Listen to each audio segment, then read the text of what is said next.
তো ক্ষমতায় যখন যান তখন তারা জনগণের পকেটে হাত দেন। গরিব ধনী কোনো বাস বিচার নাই, সবার পকেট কাটেন। তারা সবার পকেট কাটেন, লুটতরাজ করেন, ব্যাংক লুটতরাজ করেন, ফিনান্সিয়াল সেক্টর লুটতরাজ করেন, ব্যবসা বাণিজ্যে চাঁদাবাজি করেন, সব করে দেশকে একটা অস্বস্তিকর পরিবেশের দিকে ঠেলে দেন। লুটের টাকা যেহেতু হারাম টাকা, যেহেতু অবৈধ ইনকাম, তাই দেশে এটা রাখার সাহস করে না, তখন এটা বিদেশে পাচার করে দেয়। গরিব মানুষের টাকা যারা বিদেশে পাচার করে এবং এইভাবে জনগণের সাথে ধোঁকা প্রতারণা করে, যারা জাল জালিয়াতি করে অপরাধ করে, তারা আসলে মাফ করবেন, এরা আমাদের দেশে যে সমস্ত ভাই বোনেরা পেটের তাগিদে ভিক্ষা করেন তাদের চাইতেও নিম্ন স্তরের প্রাণী। ভিক্ষা যদি কেউ পেটের জ্বালা মিটানোর জন্য করে, এটা হারাম নয়।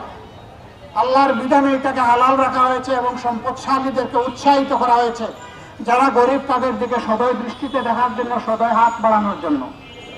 কিন্তু যারা নিজেদের হাত অন্যের পকেটে ঢুকায় দেয়, এটাকে আল্লাহ হারাম ঘোষণা করেছে। দুর্নীতি নেই কোথায়? ঘর থেকে বের হলেই দুর্নীতি শুরু হয়ে যায়।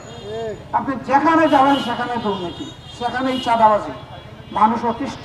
এই জেলায় একেবারেই মানুষ এখন হাঁসফাঁস করছে। আমরা এই যন্ত্রণা থেকে দেখতে চাই যে আমাদের জাতি অতিরেই মুক্তি পাবে ইনশাআল্লাহ।